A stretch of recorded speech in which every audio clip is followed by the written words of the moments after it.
Well, good morning, everybody. If you're new or you're visiting today, I'm John. I'm actually the Wellsville campus pastor. Pastor Andy, who is usually here in Olean, is on vacation. So Eber, our Olean ministry coordinator, and I are going to be continuing our series, Don't Waste Your Life, as we look at the question and answer portion of last week's sermon, Don't Waste Your Gifts. Absolutely.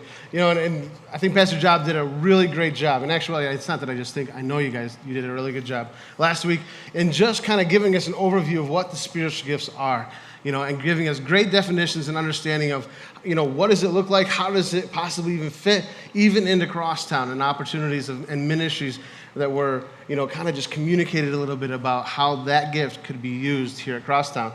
And, you know, he gave us all homework, which I have to say, you know, you get out of high school and you're just like, homework, yeah, it's just, you know, especially if the pastor tells you to do it.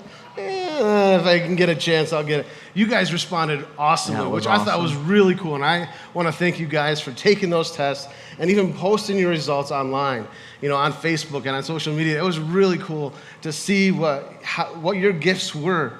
And later on here today, you're gonna see what our gifts are. But today, you know, it's just it's gonna be a little different approach than what you normally would see on a Sunday morning, because there's just two of us up here, and you're gonna have more of a conversational approach. So you're gonna see us kind of adding to each other's comments and thoughts, just because I think, you know, in all aspects, me and John, we think very similar when it comes to these things of how we see spiritual gifts being influenced and impacted into the local church. So. And the second half of that was, I told you guys, if you had any questions or concerns that came up, feel free to send them in to us, whether it was on a connection card or online. So we've taken those questions, and also we're going to be hearing from Pastor Jeremy. Some special news coming up. We're looking forward to that. But because of that, and with all the questions, we had to narrow it down to 4 questions that we're going to look at today that kind of takes care of the broad scope of most of the questions that God asked. And the first question was, what's the difference between talents and gifts? Yep. You know, and if you think about the talent aspect of it, you know, a lot of times it's that, you know, the thing that you were born with, that genetic part of you, that, you know, that thing that just you've had to develop. You know, when I was a pretty good athlete in high school. That was in high school. Now we're talking something different. Hey. I heard that. No, just kidding. It's serious, you know. But it was those things that I poured into that ability to say, you know, that resulted in the genetic training. But spiritual gifts are really the result of the power of the Holy Spirit in us. They come very specifically. You know, in 1 Corinthians chapter 12, verses 4 through 6, it talks specifically about all these things that can come into our lives come from God. So it's really important that talents are awesome, talents are necessary, but so are those spiritual gifts that God gives us. They're important for us to develop and to have just working in our lives. And really, the special thing that kind of separates them is everyone has talents. Like Eber said, we're all born. All right, unless you were formulating in a test tube and we don't know about it. We're all born, so we all have these natural gifts and abilities that we work on as far as our talents. But a spiritual gift is something that you only get once you have that relationship with Christ. Once you become a follower, you get empowered by the Holy Spirit with those gifts. So again, talents are everybody, spiritual gifts are not. Absolutely. You know, like both of these things should be used to the glorifying of God, as we can see, you know, and to minister to others. You know, and that goes on beyond just what happens here in this building, Absolutely. You know, that we call the church. You know, but the church is not just the building. The church is the body of Christ. That is us, those Christians that name the name of Jesus. And with that spiritual gift that comes in, we're to use that outside of just here. So yeah, we may be asking you guys to get involved in a ministry or to take a step of involvement according to your gift, but it goes in beyond just here. Take to your home, to your workplace, outside of here, because it has great impact on that aspect. But and as you can see, continually, like spiritual gifts focus on these tasks, while talents can be usually entirely for non-spiritual purposes. So talents, they could be for anybody. Anybody could use them, anybody could do them, and they can have success at them. But spiritual gifts, they focus right in on the aspect of glorifying God and ministering to others. Absolutely. I think probably the best example of this that we've got to watch over the last week is the Olympics. We have a picture of the Olympic U.S. Gymnast team. All of these Olympians have talents, but we've got to hear from some of them that also have gifts, that have that relationship with Christ, and they've got to share that. So that's been really cool to see them be bold and talk about that. I loved it when they would sit there and, of course, it seemed like the analysts would come right into their face. So how do you feel?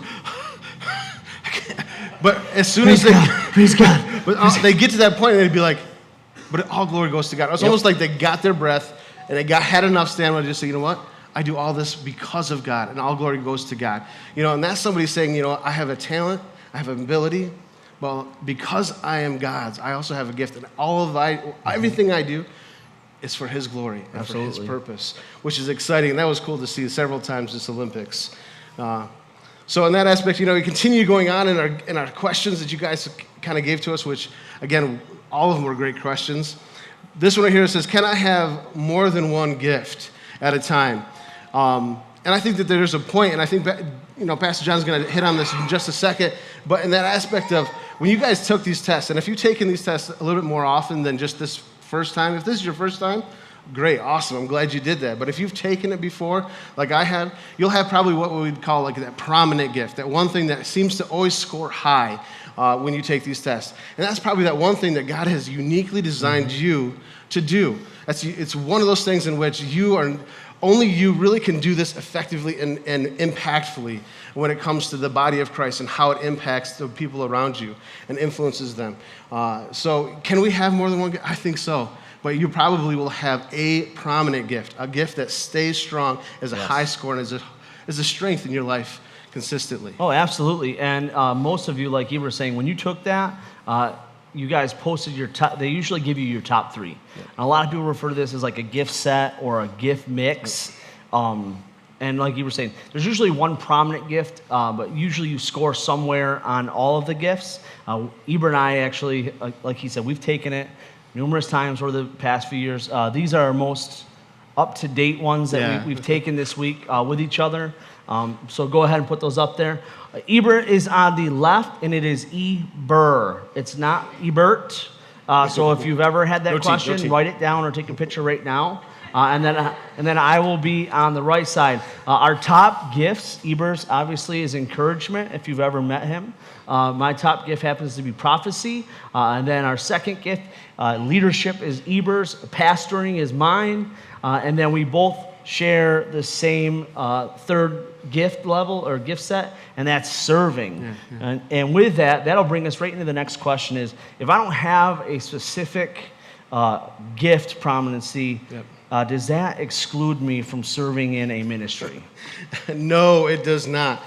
Sometimes we can look at it and say, because I don't have that prominent gift that goes along with a certain ministry or just what we in our mindset think goes with the ministry, that we're like, oh, that's just not for me. That's not an area for me to get involved in. And just because it's not your prominent gift doesn't mean, because in all aspects, every ministry needs a mix. I can't think of one ministry within the church that really is just so laser focused to say, if you don't have this, you can't do it. Because there's so many things that go into making ministry happen that we need the mix of everyone to get involved in that. So if you don't have the gift of teaching, say you're like, oh, teaching is, I can't get involved in Kids Zone because I don't have the gift of teaching. Right. Well, you come talk to me or Pastor John or Rhonda in Arcade. We can tell you we have other areas and other ways to get involved that don't just entail teaching.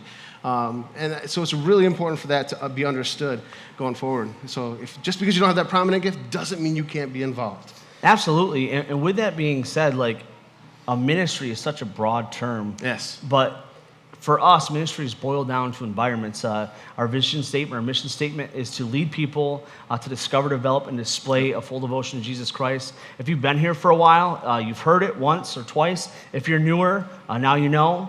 So with that being said, actually our Discover, Develop, and Display are 3 environments. Our Discover will be our Sunday morning, what goes on in the building, wherever, whatever, to help people discover who Jesus is. And then our second environment, which is my favorite, is our small groups environment. Very relational person.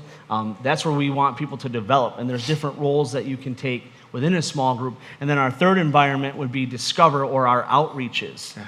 So within the context of ministry, we also put that in the context of environments. Yeah. So no, if you don't have a certain prominent gift, like Eber said, there's not like a ministry that's like if you don't have this, you can't be a part of the team. Yeah, because if you just take each environment one by one and you look at our Sunday morning worship, which is our Discover aspect, that we really want to be able to create that environment for anyone who comes into the building, that they would have the opportunity and chance to meet Jesus. They would see who he is through the way that we respond to him, through worship, how we respond and love on each other, just because of who he is in our lives, but also through the word, the spoken word. Is we want them to be able to meet and see Jesus for the very first time. But that doesn't just include anything that goes on here. So if you're like, hey, you know what? Sunday church is all about what happens here on the stage, you might have a little too tunnel vision when it comes to that, because there's so much that goes involved in to make church happen here on each Sunday.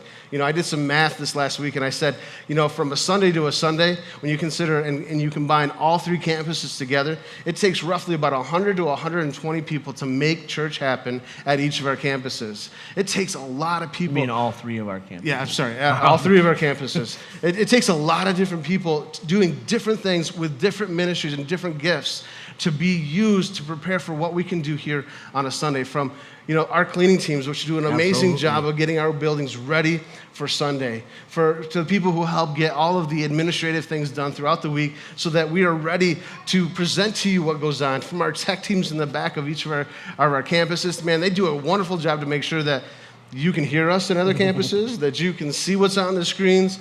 And they do just an amazing job to the hospitality and making sure that that environment is cool and awesome to just sit and connect and just relate to people. They've created that environment. To the kitchen people who work really hard, I told Donna today, man, you guys have the hottest room in the building, because they're in there cooking and all these elements. I'm like, oh my goodness. And she goes, it's not for very long. I'm like, dude, I don't want to be in here any more than 5 Don't seconds. worry, our tech team's huge. Absolutely. They came through for us. And our kids zone, man, I can't forget them, man. They're huge. And all these things go together to make church happen.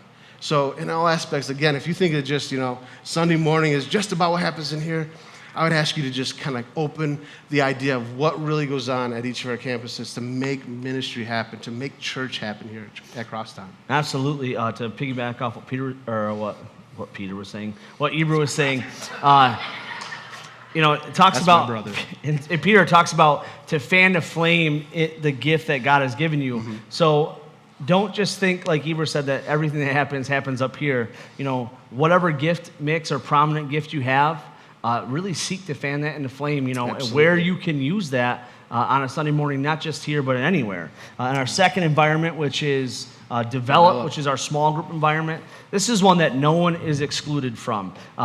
Small groups is where we want everyone to be developing. So there's not really any gift set, mix, or anything that we're like, well, I can't be in small groups because I got these gifts. Right. There's actually different elements even within a small group. The gift of mercy is really good for discussion and comforting, but we have facilitator. If you feel comfortable and you really want to spur each other on and having conversation and growing, maybe that's you. And if that's something you're interested in, let us know. We'd love to get more facilitators. And if that's not for you, if you don't feel comfortable talking or, asking tough questions or maybe, follow-up questions with your group, but you know what? You have the gifts of hospitality and you love having your house open for people.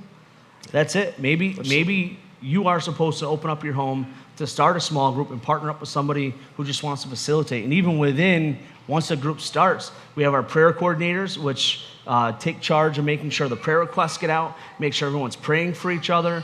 Care coordinators, if you have a baby, which recently I've had a baby, it's awesome to see your small group come around, bring stuff, make special trips to the hospital for you when you forget certain things at home. Mm-hmm. All these things are encompassed within the small group, and then all the other things that go within having the conversation and just building relationships with each other. And again, that is one environment that I mean, All gifts are well, for it's in our DNA, man. We're to call. We want our church to be known as a church of small groups, not church with small groups. We want to be the aspect that small groups really are intentional aspects for us to develop.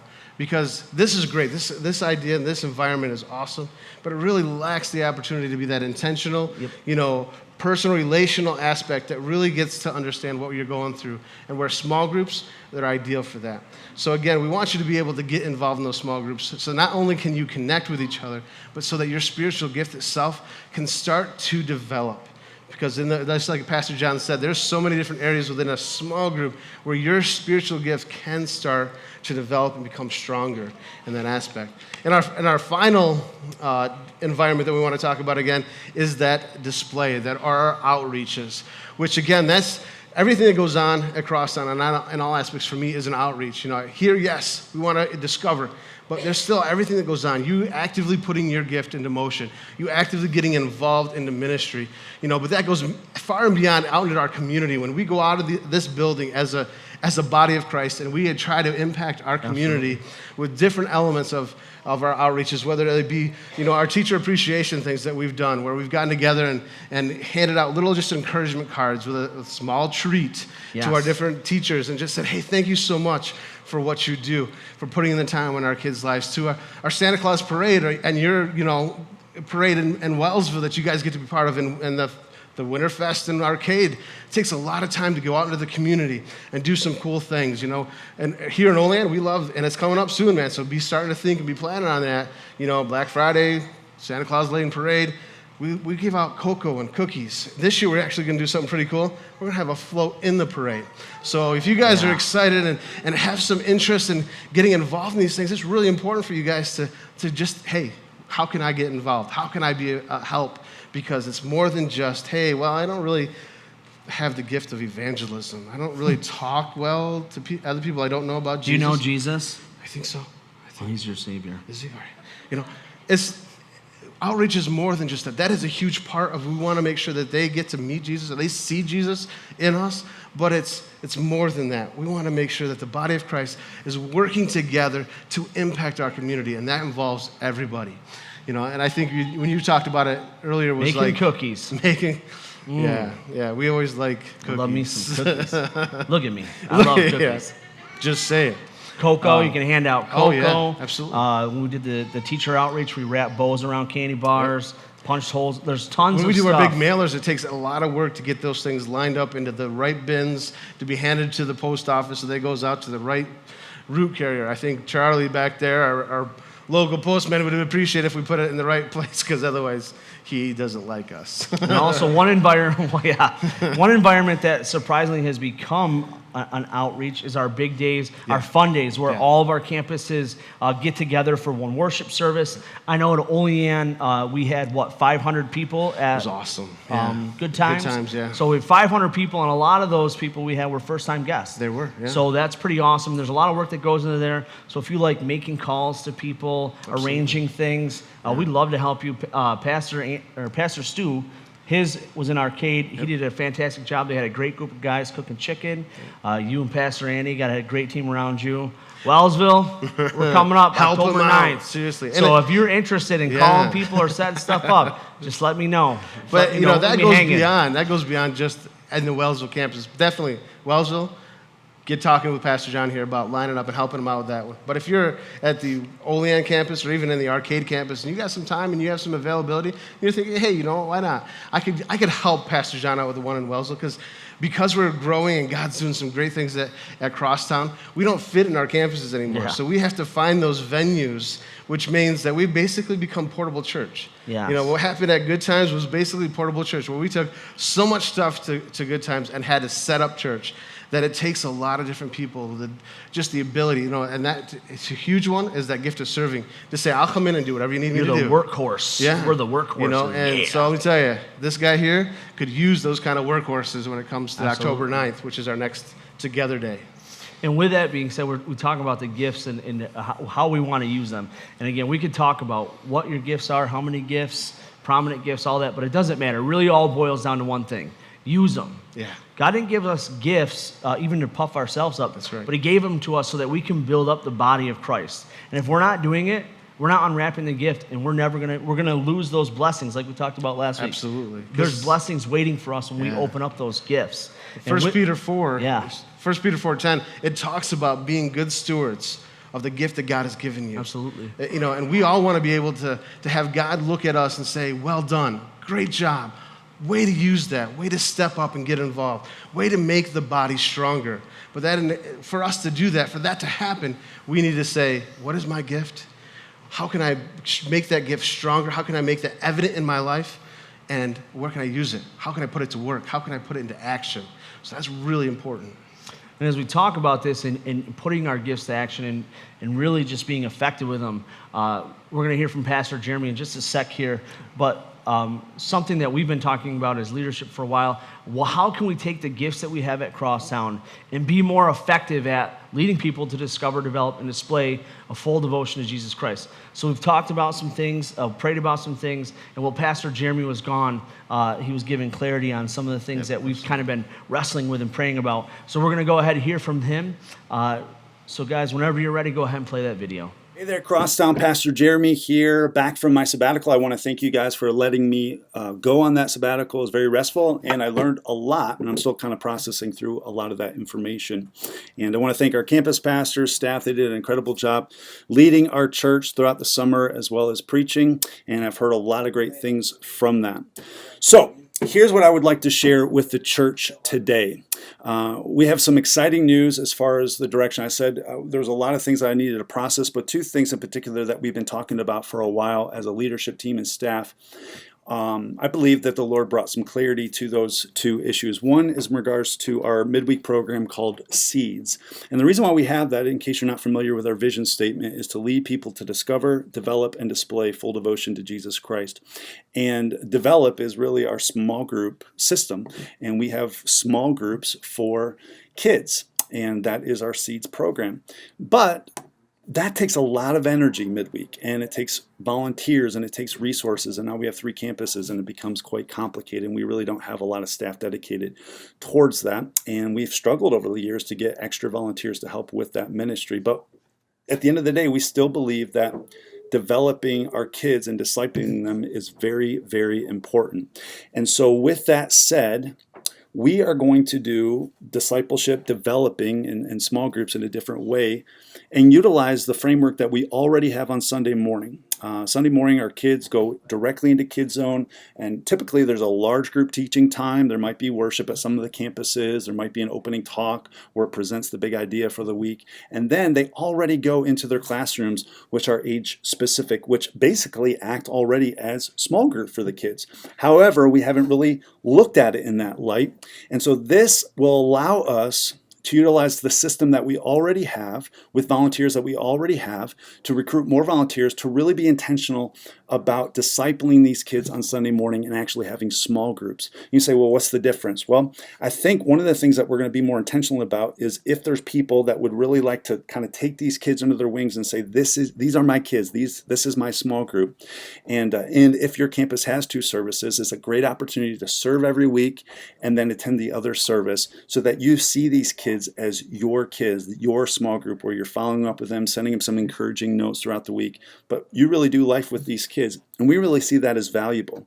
If you're at a campus that doesn't have 2 services like Arcade, it might not work that way, where we might have to be a little bit flexible with our approach at first, but the principle is still the same. We have a lot of volunteers. We already have a Sunday morning program, and we're going to utilize that to develop our kids to become fully devoted followers of Jesus Christ. And really basically not do our midweek program called Seeds any longer. Now, the other thing that kind of goes along with that is we are a church that believes in the next generation. We believe in our teenagers, and we want to be able to have a system that is sustainable going into the future so that all campuses have a youth ministry of some sort. And currently right now, Wellsville is the only campus that really has a fully functional youth ministry. We have a youth director that, for some of you who don't know, his whole job is not devoted to youth ministry. A lot of it's devoted to media ministry. And so he probably pours in about 10 hours a week, Gordon, that is in Wellsville, to develop a weekly youth group program. And I was a former youth pastor. I know that's very difficult to do on 10 hours, especially if you're trying to have a program where a lot of kids come in and invite their friends, and you've basically got to create a service from scratch. And that is very, very difficult to do, and it's not sustainable to do across 3 locations. Just to kind of put it straightforward, we won't, as we grow, and even currently with 3 campuses, won't be able to have a campus pastor at each location. It's just not financially, we're just not going to be able to do that. And so with that said, I visited one of the churches on our trip, and a very large church, but I was surprised that they don't have a youth group that meets on a weekly basis. What they do is encourage their kids to get involved in the life of the church, to serve in the life of the church, but also they have sponsors that open up their homes and do life with these teenagers. They provide a snack, they have maybe a video curriculum, and they facilitate discussion, but that's their kids, and it's very relational driven versus program driven, where program driven, it requires a lot of overhead, a lot of resources, a lot of time, a lot of energy, a lot of volunteers, and it's really, really hard to do on a week in, week out basis, even at one location, let alone 3. And so we recognized early on that this is not going to be a sustainable system that we currently have. What can we do to fix that? And I was just pleasantly surprised to learn that other churches, even larger, a lot larger than us, are doing it differently. They've developed this relational model where we're going to go into small groups, have sponsors, a couple of which are on staff, but also a lot of other lay leaders to open up their homes and just invite these kids into their homes and do it that way. In addition to that, though, currently we have every week youth group in Wellsville, and then 10 to 12 events throughout the year that are more outreach. And then 6 of those events are all campuses where all the kids come together. And it's just insane. It's overwhelming, really. It's not realistic. And we recognize that. And so what we want to do is the small group idea for each campus. And then 4 times a year, we will have events, big events that we promote, that sort of are on-ramps for our students to invite their friends. And then from there, go into those small groups. And so there will be a summer camp, which we kind of already do, a winter camp, something in the spring and something in the fall. And the events in the spring and the fall will be campus specific. It'll be at your campus, but the one is in the winter and the summer. We want to make those huge events, big events, so that we can have a lot of kids there. And that's what this church does. They have a couple big events during the year for their students to really allow that to be a catalyst to push them forward in their faith. And then they have sponsors that open up their homes. And the ironic part is they're a multi-site church too. They have a lot more campuses than us. And so at some point early on in their church's life, when they had 2 campuses and 3 campuses and 4 campuses, and now they have 14 campuses, they realize they're not going to be able to have 14 different youth groups, 14 different youth pastors. And I'm not saying we're opening up another campus, so don't confuse this. But even right now with what we currently have, that's very, very difficult. We believe that this is a great way to provide a youth ministry that I believe has the potential to develop students in their faith so that they don't graduate from high school and then leave the church. Like, we don't want that. And I think sometimes, if not done right, a program-driven youth ministry that has a lot of overhead with time and resources and energy pouring into a youth event every single week lends itself to those kids coming. And then when church looks different when they get older, they drop out, and we don't want that. We want them to get connected with mature believers who are older, who care about them and love them. And so that's what we're going to do. And obviously this affects different things, and when we make one tweak in a certain area of the church, it affects other things. And hopefully each of the next 3 weeks, as we close out this series, Don't Waste Your Life, each of our campus pastors and leaders, as they preach, will give a little bit more information and clarity if people have questions. So I want to thank you again for my sabbatical. It was very, very helpful. I learned a lot. I'm still processing that, and hopefully I'll be able to share more information as we go forward into the fall. But those were 2 things that I really believe that the Lord brought some clarity on. And so I want to thank you for allowing me to share that with you this morning. And we'll have more information to come. Thank you, and God bless. All right. If you are hitting the panic button, don't. As Pastor Jeremy said. Yes. Well, actually, there's one clarification, one Yes. correction that should be put out there. Our campus pastors are secure. They're not going anywhere. If you caught that, where he said we're not one of the unemployment line. Yeah, it's not sustainable for us to have full-time campus pastors. He meant to say full-time youth pastors. So our campus pastors, they're staying put. You're stuck with us. So don't get sick of us. So the first question, obviously, is when do these changes come into effect? Well, as soon as possible, Yeah. really. The small group brochure is going to roll out next week on the 28th. So be looking at it, be praying about what groups to get involved with. And if you think that you want to start a group, let us know. We can still get you in the brochure. But one thing you'll notice two things is, first, there's not going to be any seeds. And second, you're going to see the small groups for teens in the brochures. Now, with this being said, Wellsville, you still have Roots tonight. And you will continue to have Roots until the change is made. So what you are going to want to do is follow Gordon, his lead, as we communicate, and as we take the steps and changes in the progression, he's going to go ahead and lead you guys through that. Absolutely.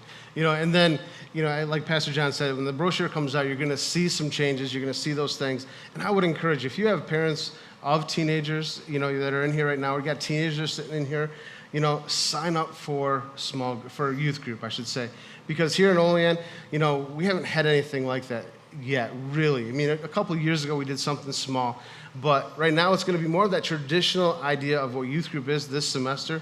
But we're all moving forward. We're all moving towards the same model, same approach of ministry. We're going to take this semester to try to get all of these changes and things figured out and put into motion so that by next year, the beginning of next year, all the campuses they look very similar in ministry. So Arcade, you guys are going to carry on with that small group feel of what you guys had in the last semester in your Roots program.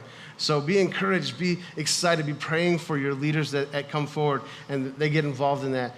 Here in Olean, we're going to have that traditional aspect, but we're going to be very, through the semester, we're going to be talking about and communicating the idea of how do we go from church to the homes, because that's where we're headed. We're taking them and we're going to go and be intentional, and I love it. And I know for a fact that me and John, love the aspect of the relational aspect of these changes, because we're relational guys. We would love nothing more than to see all of you in a small group, invested, developing, connecting. And right now, this is going to be happening through all of our programs in some way or form. From the littlest ones, they're going to be starting to understand what a small group is. What does it mean to have some adult or some older individual really pour into me, besides mom and dad? Because a lot of times they just give you the attitude, I just don't want to do this. Where somebody else comes in, they're more open to okay, this is really something important for me to learn. It's something important for me to remember. So that's really cool as we move forward in these changes. Yeah, and I mean, even within our Kids Zone program, like Pastor Jim said, we want to be more efficient with what we have. We want to take the volunteers and the programs that we already have set up and really get intentional in creating that develop rate on Sunday mornings, so that way we have the volunteers and the manpower. But that's going to look different each campus. Like Pastor Jimmy said, in Arcade, you guys don't have two services. In Wellsville and Olean, we really want to push you to sit one, serve one. Yeah, that opportunity to invest, put put your gifts to use, and really strive to impact the people around you. But again, that's going to look differently at all campuses, the progression from seeds to Sunday and from a traditional youth group kind of feel to small groups for teens. But and especially coming when it goes to the Kids Zone ministry, if you're involved in that, that's why it's so important. And I know you may be getting sick of it, but for the last several weeks, we want to continue to remind you, the 28th is a big day if you're involved in kids. If you're involved in any of the Kids Zone ministries at any of our campuses, the 28th is huge. You need to come to that meeting after church on the 28th, because these decisions, these changes that we're talking about, that Pastor Jamie's kind of referring to, we're going to talk about them more in depth, more in detail, so that you guys can get a grasp on those things.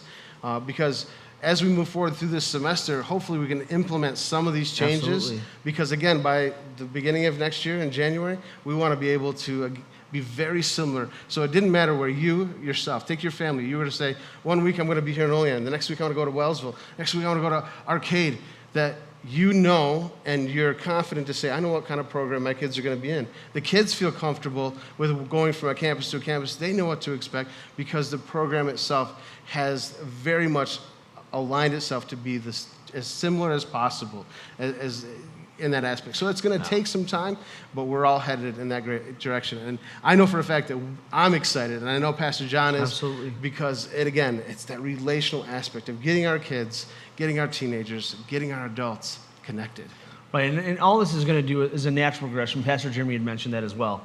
You're going to have small groups all through. There's not going to be a big event things that when the kids graduate high school, Right. they don't feel comfortable being in a small group. All that we're going to clear up and help us to be more effective at making more followers of Christ. So, Absolutely. but really, that's what we want to do. We want to encourage you guys with this. Don't be discouraged or don't whatever.